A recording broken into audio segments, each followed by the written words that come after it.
یعنی لازب سے مراد تو عمدہ مٹی اور ہما سے مراد گارا اور کیچڑ ہے۔ سلسال سے مراد ایسی مٹی ہے جسے کوٹ کر باریک کیا گیا ہو۔ اللہ تعالیٰ کے قول میں سلسال کا مطلب یہی ہے کہ ایسی خشک مٹی جس کے اندر آواز ہو، اور یہ صفت خشک اور باریک مٹی کے اندر ہی پائی جاتی ہے۔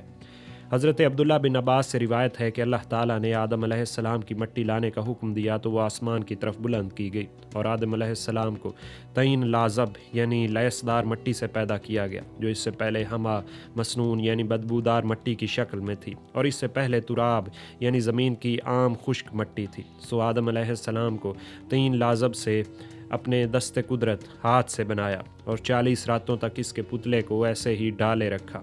پس ابلیس اس پتلے کے پاس آیا اور اپنے پاؤں سے ٹھوکر ماری، اس میں آواز پیدا ہوئی اور وہ بجنے لگا۔ اللہ تعالیٰ کے قول میں من سلسال کالفخار میں اس طرف اشارہ ہے۔ پھر وہ اس پتلے کے منہ میں داخل ہوا اور پشت کے راستے سے نکلا اور کہنے لگا، اس آواز کی وجہ سے تو پیدا کیا گیا ہے، تیری کوئی حیثیت نہیں۔ اگر مجھے تجھ پر قبضہ دیا گیا تو میں تجھے ہلاک کر دوں گا، اور اگر تجھے مجھ پر قبضہ دیا گیا تو میں تیرے حکم کے خلاف کروں گا۔ حضرت عبداللہ بن عباس اور حضرت عبداللہ بن مسعود اور دیگر صحابہ کرام رضوان اللہ اجمعین سے روایت ہے کہ اللہ تعالیٰ نے فرشتوں سے فرمایا، ترجمہ: میں مٹی سے ایک انسان پیدا کروں گا، جب میں اس کی بناوٹ کو درست کر لوں اور اس کے اندر اپنی طرف سے روح پھونک دوں تو اس کے سامنے سجدے میں گر جانا۔ بس اللہ تعالیٰ نے اسے اپنے دست قدرت سے بنایا کہ ابلیس اس پر تکبر نہ کر سکے۔ لیکن جب ابلیس تکبر کرتا تھا تو اللہ تعالیٰ فرماتے ہیں، جس چیز کو میں نے اپنے ہاتھ سے بنایا اس پر ابلیس تکبر کرتا ہے، حالانکہ میں اس سے تکبر نہیں کرتا۔ تو پھر آدم علیہ السلام کا انسانی شکل میں پتلا تیار کیا اور 40 سال تک اسی حالت میں رہنے دیا۔ ملائکہ یعنی فرشتے اس پر سے گزرے اور اسے دیکھ کر گھبرائے، اور سب سے زیادہ گھبراہٹ ابلیس پر طاری ہوئی۔ جب بھی اس کے پاس سے گزرتا اس پر ٹھوکر لگاتا، جس کی وجہ سے اس میں آواز پیدا ہوتی جس طرح ٹھیکری کی آواز ہوتی ہے۔ ابلیس ٹھوکر لگاتے وقت آدم کے پتلے سے کہتا کہ تجھے کس کام کے لیے پیدا کیا، اور منہ کی طرف سے اس میں داخل ہوتا اور پشت کے راستے سے نکلتا، اور ملائکہ سے کہتا کہ تم اس سے نہ ڈرو، اگر مجھے اس پر مسلط کیا گیا تو میں اسے ہلاک کر دوں گا۔ حضرت سلمان فارسی سے روایت ہے کہ اللہ تعالیٰ نے حضرت آدم علیہ السلام کی مٹی کو 40 دن تک خمیر بنا کر رکھا، پھر اس کو اپنے دونوں ہاتھوں میں جمع کیا اور اس کے پاک حصے کو دائیں ہاتھ میں اور خبیث یعنی ناپاک حصے کو بائیں ہاتھ میں الگ کر کے رکھا، پھر دونوں ہاتھوں کو ایک دوسرے سے ملایا اور اس مٹی کو آپس میں خلط ملط کر دیا۔ اس وجہ سے بد انسان سے نیک اور نیک سے بد انسان پیدا ہوتا ہے۔ ابن اسحاق سے روایت ہے کہ انہوں نے فرمایا، اللہ تعالیٰ زیادہ جانتا ہے، لیکن کہا گیا کہ اس نے آدم علیہ السلام کو پتلے کی شکل میں پیدا کیا، پھر اسے چھوڑے رکھا اور اس میں روح پھونکے جانے سے پہلے 40 دن تک اسے دیکھتا رہا، یہاں تک کہ ٹھیکرے کی طرح اس میں آواز پیدا ہو گئی، حالانکہ اسے آگ نے نہیں چھوا تھا۔ جب اس پر مقررہ مدت گزر گئی اور اللہ تعالیٰ نے اس میں روح پھونکنے کا ارادہ فرمایا تو اسے فرشتوں کے سامنے کیا اور فرمایا کہ جب میں اس کے اندر روح پھونک دوں تو تم سب سجدے میں گر جانا۔ ابن عباس اور عبداللہ بن مسعود اور دیگر چند صحابہ اکرام رضوان اللہ اجمعین سے روایت ہے کہ جب اللہ تعالیٰ نے آدم علیہ السلام کے اندر روح پھونکنے کا ارادہ فرمایا تو فرشتوں سے فرمایا کہ جب میں اس کے اندر روح پھونک دوں تو تم اس کو سجدہ کرنا۔ پھر جب اللہ تعالیٰ نے اس کے اندر روح پھونکی تو روح سر میں داخل ہوئی اور آدم علیہ السلام کو چھینک آ گئی۔ فرشتوں نے کہا، آپ الحمدللہ کہیے۔ آپ نے کہا، الحمدللہ۔ اور جب وہ آنکھوں میں داخل ہوئی تو انہوں نے جنت کے پھل اور میووں کو دیکھا۔ جب روح پیٹ میں پہنچی تو کھانے کی خواہش پیدا ہوئی اور آدم علیہ السلام روح کے ٹانگوں میں پہنچنے سے پہلے ہی ان پھلوں اور میووں کی طرف کود پڑے۔ سو قرآن کریم نے اس جلد بازی کی طرف اشارہ فرمایا۔ ترجمہ: انسان کو جلد بازی کی صفت پر پیدا کیا گیا۔ اس کے بعد تمام فرشتوں نے سجدہ کیا، لیکن ابلیس نے انکار کیا اور تکبر کیا اور کافروں میں سے ہو گیا۔ اللہ تعالیٰ نے فرمایا، جس چیز کو میں نے اپنے دست قدرت یعنی ہاتھوں سے بنایا اس کو سجدہ کرنے سے تجھے کس چیز نے روکا ہے؟ شیطان کہنے لگا، میں اس سے بہتر ہوں، تو نے مجھے آگ سے پیدا کیا اور میں ایسے انسان کو سجدہ نہیں کر سکتا جسے آپ نے مٹی سے پیدا فرمایا۔ اللہ تعالیٰ نے ارشاد فرمایا، تو یہاں سے اتر جا اور نکل جا، تیرے لیے تکبر مناسب نہ تھا، تو ہمیشہ کے لیے ذلیل و خوار ہو گیا۔ حضرت عبداللہ بن عباس رضی اللہ عنہ سے روایت ہے کہ جب اللہ تعالیٰ نے آدم علیہ السلام کے اندر روح پھونکی تو وہ روح ان کے سر کی طرف سے داخل ہوئی اور وہ جسم کے جس حصے میں پہنچتی وہ گوشت اور خون میں تبدیل ہو جاتا۔ جب ناف تک پہنچی تو انہوں نے اپنے جسم کو دیکھا، وہ بڑا خوبصورت معلوم ہوا، اور آدم علیہ السلام نے اٹھنا چاہا لیکن وہ اس پر طاقت نہ رکھ سکے۔ اسی طرف اللہ تعالیٰ کے قول خلق الانسان من اجل میں اشارہ ہے، اور فرمایا آدم علیہ السلام سے مارے خوشی کے صبر نہ ہو سکا۔ پھر جب روح آدم علیہ السلام کے پورے جسم میں پہنچ گئی تو آدم علیہ السلام کو چھینک آ گئی، تو انہوں نے الحمدللہ کہا، اور یہ اصل میں اللہ تعالیٰ کے الہام دل میں ڈالنے کی وجہ سے تھا۔ اللہ تعالیٰ نے فرمایا، اے آدم، اللہ تجھ پر رحم کرے۔ پھر اللہ تعالیٰ نے تمام آسمان کے فرشتوں کو سجدے کا حکم دیا۔ ابلیس کے سوا سب فرشتوں نے سجدہ کیا، صرف ابلیس نے اپنے دل میں موجود غرور اور تکبر کی وجہ سے انکار کیا اور تکبر کیا اور کہا میں آدم سے بہتر ہوں، عمر میں بھی اس سے بڑا ہوں، اور خلقت یعنی پیدائش کے اعتبار سے بھی آدم سے قوی اور مضبوط ہوں۔ آپ نے مجھے آگ سے پیدا کیا اور آدم علیہ السلام کو مٹی سے، اور آگ مٹی سے قوی ہے۔ جب ابلیس نے سجدے سے انکار کر دیا اور اس طرح کی باتیں کی تو اللہ تعالیٰ نے اسے ہر خوبی سے محروم کر دیا اور ہر بلائی سے مایوس کر دیا اور اسے دھتکارا اور شیطان بنا دیا۔ یہ اس کی نافرمانی کی سزا کے طور پر ہوا۔ محمد بن اسحاق سے روایت ہے، انہوں نے فرمایا اللہ تعالیٰ زیادہ جانتا ہے، لیکن کہا گیا ہے کہ روح جب آدم علیہ السلام کے سر تک پہنچی تو انہیں چھینک آ گئی۔ انہوں نے کہا الحمدللہ۔ اللہ تعالیٰ نے جواب میں فرمایا تیرا رب تجھ پر رحم فرمائے، اور فرشتے ان کے سامنے سجدے میں گر گئے۔ اس وعدے کی حفاظت کے لیے جو وعدہ اللہ تعالیٰ نے ان سے لیا تھا، اس حکم کو مانتے ہوئے جس کا انہیں پابند کیا گیا تھا، لیکن ابلیس ان کے درمیان کھڑا رہا۔ اس نے اپنے آپ کو بڑا اور عظیم سمجھتے ہوئے اور سرکشی کرتے ہوئے سجدے سے انکار کیا۔ اللہ تعالیٰ نے فرمایا، ترجمہ: اے ابلیس، تجھے کس نے سجدہ کرنے سے روکا؟ جب اللہ تعالیٰ نے ابلیس سے عتاب امیز یعنی غصے سے کلام فرما کر فارغ ہوئے تو اسے اپنی رحمت سے دور کر دیا اور جنت سے نکلوا دیا۔ حضرت ابو ہریرہ رضی اللہ عنہ سے روایت ہے کہ نبی کریم صلی اللہ علیہ وآلہ وسلم نے ارشاد فرمایا، اللہ تعالیٰ نے آدم علیہ السلام کو اپنے دست قدرت یعنی ہاتھ سے بنایا اور اس میں روح پھونکی، اور فرشتوں کی ایک جماعت کو حکم دیا کہ ان کو سجدہ کریں۔ بس انہوں نے سجدہ کیا مگر ابلیس نے انکار کیا۔ پھر آدم علیہ السلام بیٹھ گئے اور انہیں چھینک آ گئی، جس پر انہوں نے الحمدللہ کہا۔ رب تعالیٰ نے جواب میں فرمایا تیرا رب تجھ پر رحم کرے، اور حکم دیا کہ فرشتوں کے پاس جاؤ اور انہیں سلام کرو۔ بس آدم علیہ السلام فرشتوں کے پاس آئے اور السلام علیکم کہا۔ فرشتوں نے جواب میں وعلیکم السلام ورحمۃ اللہ کہا۔ پھر وہ اپنے رب کی طرف لوٹ آئے۔ اللہ تعالیٰ نے فرمایا کہ یہ تمہاری اولاد کی ملاقات کے وقت کا سلام ہے۔ جب ابلیس نے دل میں چھپا تکبر اور سرکشی فرشتوں پر ظاہر کر دی، حالانکہ اس سے پہلے جب اللہ تعالیٰ نے ان سے فرمایا کہ میں زمین میں اپنے خلیفہ بنانا چاہتا ہوں، تو فرشتوں نے کہا کہ کیا آپ ایسے کو خلیفہ بنانا چاہتے ہیں جو زمین میں فساد برپا کرے اور خون بہائے، حالانکہ ہم آپ کی تسبیح اور تمہید اور پاکی بیان کرتے ہیں۔ اللہ تعالیٰ نے جواب میں فرمایا، ترجمہ: جو میں جانتا ہوں وہ تم نہیں جانتے، لیکن اب تمام فرشتوں پر وہ راز ظاہر ہو گیا تھا جو کہ اب تک ان سے چھپا ہوا تھا، اور انہوں نے جان لیا کہ ان کے اندر کوئی ایسا نالائق بھی موجود ہے جس میں اللہ تعالیٰ کی نافرمانی اور اس کے حکم کی خلاف ورزی کا مادہ موجود ہے۔ اس کے بعد اللہ تعالیٰ نے آدم علیہ السلام کو اشیاء یعنی چیزوں کے ناموں کا علم عطا فرمایا۔ علماء سلف نے اس بارے میں اختلاف کیا ہے کہ حضرت آدم علیہ السلام کو تمام چیزوں کے ناموں کا علم دیا گیا تھا یا کچھ کا۔ بعض علماء فرماتے ہیں کہ تمام چیزوں کے ناموں کا علم دیا گیا تھا۔ ان کے دلائل یہ ہیں: حضرت عبداللہ بن عباس رضی اللہ عنہ سے روایت ہے کہ اللہ تعالیٰ نے آدم علیہ السلام کو تمام چیزوں کے ناموں کا علم سکھایا، اور یہ وہی اسماء ہیں جن کے ذریعے لوگ اشیاء یعنی چیزوں کا تعارف حاصل کرتے ہیں، مثلا انسان، جانور، زمین، سمندر، پہاڑ اور انہیں سے ملتے جلتے نام۔ حضرت عبداللہ بن عباس رضی اللہ عنہ سے قرآن پاک کی اس آیت کی تفسیر کے ترجمہ اللہ تعالیٰ نے آدم علیہ السلام کو تمام اشیاء کے نام سکھائے کی تفسیر میں روایت ہے کہ اللہ تعالیٰ نے انہیں ہر چیز کا نام سکھایا، حتیٰ کہ خروج ریح کی آواز کا نام بھی، خواہ وہ چیز چھوٹی ہو یا بڑی۔ حضرت سعید بن جبیر سے روایت ہے کہ اللہ تعالیٰ نے انہیں ہر چیز کا نام سکھایا، حتیٰ کہ اونٹ، گائے، بکری کا نام بھی سکھایا۔ حضرت مجاہد سے کلحا کی تفسیر میں منقول ہے کہ اللہ تعالیٰ نے جن چیزوں کا پیدا فرمایا ان سے مراد وہ تمام چیزیں ہیں۔ حضرت قتادہ سے اس آیت کی تفسیر میں منقول ہے کہ اللہ تعالیٰ نے انہیں ہر چیز کا نام سکھایا، کہ یہ پہاڑ ہے، یہ سمندر ہے، اور یہ فلاں ہے۔ پھر فرشتوں کے سامنے ان چیزوں کو پیش کیا اور فرمایا کہ تم ان چیزوں کے نام بتاؤ اگر تم سچے ہو۔ فرشتے ان چیزوں کے نام نہ بتا سکے۔ اور ایک دوسرے طریق میں ہے کہ جب فرشتے جواب نہ دے سکے تو آدم علیہ السلام کو فرمایا تم ان چیزوں کے نام بتاؤ۔ پس آدم علیہ السلام نے مخلوق میں سے ہر صنف کا نام بتایا اور اسے اس کی جنس کی طرف منسوب کیا۔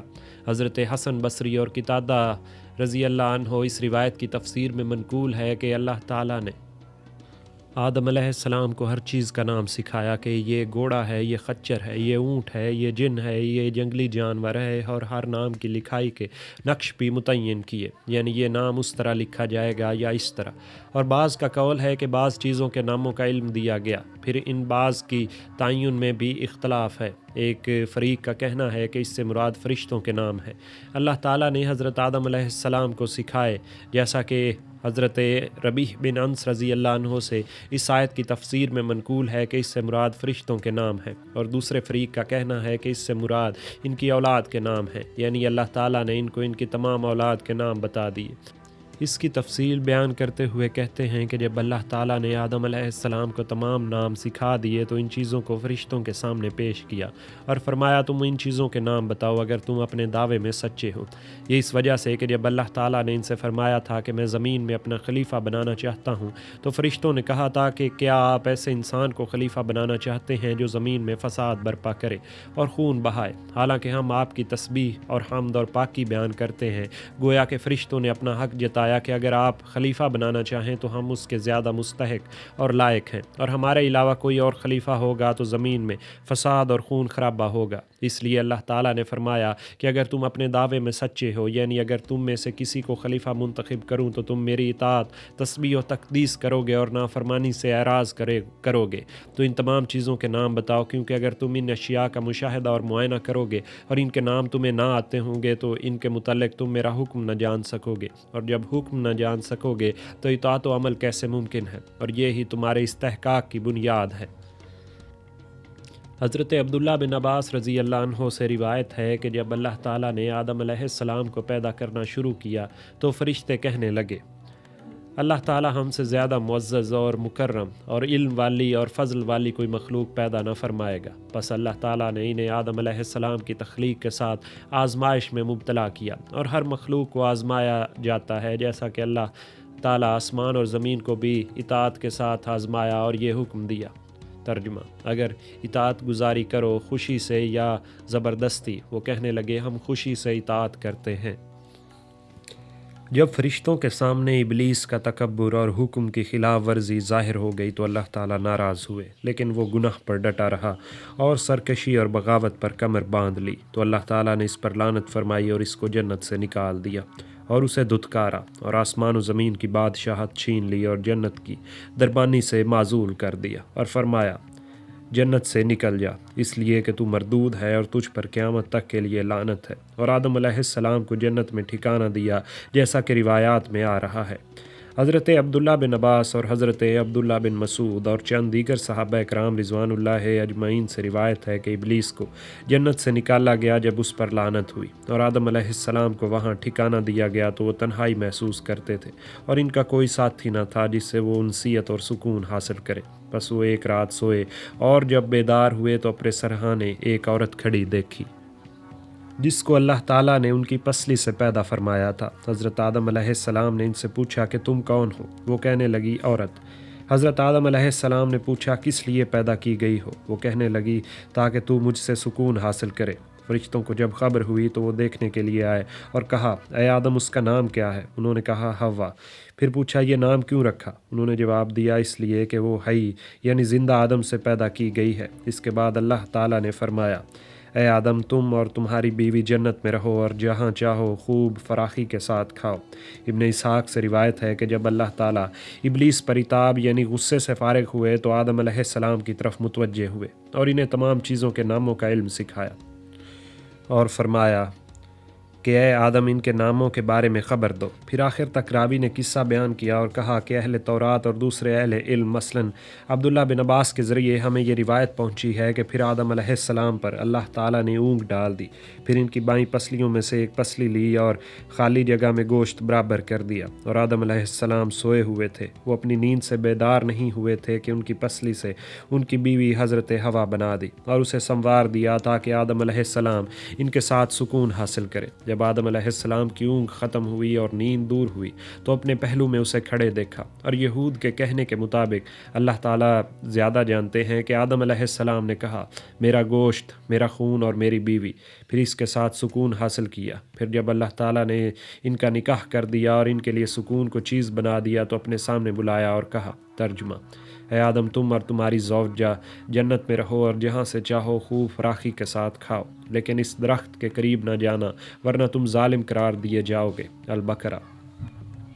حضرت مجاہد سے اللہ تعالیٰ کے قول وَخَلَقَ مِنْهَا زَوْجَهَا سورہ نساء کی آیت ہے کی تفسیر میں منقول ہے کہ ہوا آدم علیہ السلام کی نچلی پسلی سے ہیں۔ آدم علیہ السلام سوئے ہوئے تھے اور جب بیدار ہوئے تو قریب ہی ایک عورت کو دیکھا۔ حضرت قتادہ سے اسی آیت کی تفسیر میں نقل ہے کہ ہوا آدم علیہ السلام کی پسلیوں میں سے ایک پسلی سے پیدا ہوئی تھی۔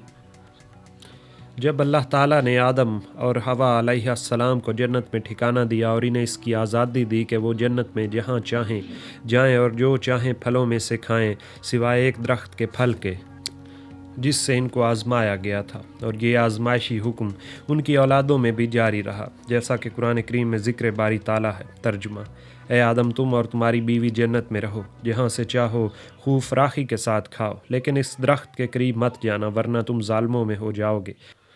پس شیطان نے ان کے دل میں وسوسہ ڈالا اور کہا کہ اس درخت کا پھل کھاؤ، یہ تمہارے لیے فائدہ مند ہے، جس سے انہیں روکا گیا تھا کہ اس پھل کو نہ کھانا، اور اس نافرمانی کو ان کے لیے بڑا پرکشش بنا دیا، یہاں تک کہ ان دونوں نے اسے کھا لیا، جس کی وجہ سے ان کے اعضائے مستورہ کھل گئے جو لباس کی وجہ سے ان سے پوشیدہ تھے۔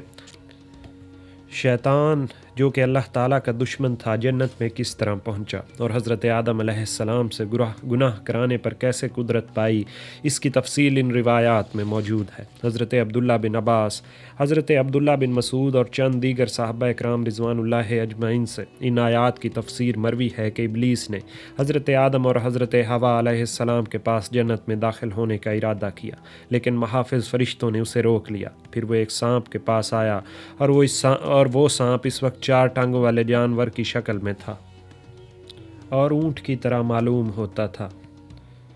ابلیس نے کہا کہ تو مجھے اپنے منہ میں چھپا کر جنت میں داخل ہو جا تاکہ میں آدم تک پہنچ سکوں۔ سو اس نے ایسا ہی کیا اور سانپ اسے لے کر محافظ فرشتوں کے پاس سے گزرا، لیکن وہ حقیقت نہ جان سکے، اس لیے کہ اللہ تعالیٰ کا فیصلہ یوں ہی ہوتا ہے۔ ابلیس نے سانپ کے منہ میں بیٹھے ہوئے آدم علیہ السلام سے گفتگو کی، لیکن انہوں نے توجہ نہ دی، تو وہ باہر نکل آیا اور کہنے لگا، اے آدم کیا میں تمہیں ایک ایسے درخت کے بارے میں نہ بتاؤں جس کے پھل کو اگر تم کھا لو گے تو اللہ تعالیٰ کی طرح بادشاہ بن جاؤ گے، یا ہمیشہ ہمیشہ کی زندگی پالو گے کہ کبھی تم کو موت نہ آئے؟ اور اللہ کی قسم کھا کر اپنے بارے میں یقین دلایا کہ وہ ان کا ہمدرد اور خیر خواہ ہے۔ اس نے یہ اس لیے کہا تھا کہ ان کے اعضائے مستورہ یعنی شرم گاہیں لباس اتر جانے کی وجہ سے ظاہر ہو جائیں، جس کو یہ لوگ چھپائے ہوئے ہیں۔ شیطان کو یہ معلوم تھا کہ یہ ان کے اعضائے مستورہ ہیں، اور یہ علم اس لیے تھا کہ وہ فرشتوں کی کتب کا مطالعہ کرتا تھا، اور آدم کو اس وقت تک لباس اور ستر چھپانے کی اہمیت کا احساس نہ تھا۔ پس آدم علیہ السلام نے ابلیس کی بات سے انکار کر دیا، لیکن حضرت حوا آگے بڑھیں اور پھل کھا لیا، پھر کہنے لگی، اے آدم تم بھی کھا لو، مجھے کچھ نقصان نہیں ہوا۔ سو انہوں نے بھی کھا لیا، فوراً دونوں کے اعضائے مستورہ کھل گئے اور وہ اپنے آپ کو درختوں کے پتوں سے ڈھانپنے لگے۔ حضرت عبداللہ بن عباس سے روایت ہے کہ اللہ کے دشمن ابلیس نے اپنے آپ کو زمین کے جانوروں میں پیش کیا اور کہا کہ کون ہے جو مجھے اٹھائے اور جنت میں لے جائے تاکہ میں آدم اور اس کی بیوی کو بہلا پھسلا سکوں۔ تمام جانوروں نے انکار کر دیا۔ پھر ابلیس نے سانپ کو کہا کہ تو مجھے جنت میں لے جا، میں آدم کی اولاد سے تجھے بچاؤں گا اور تو میری حفاظت و ذمہ داری میں رہے گا۔ سانپ نے اسے دونوں جبڑوں کے درمیان بٹھا لیا اور جنت میں داخل ہو گیا۔ ابلیس نے اس کے منہ میں بیٹھے ہی ان دونوں سے کلام کیا۔ سانپ اس وقت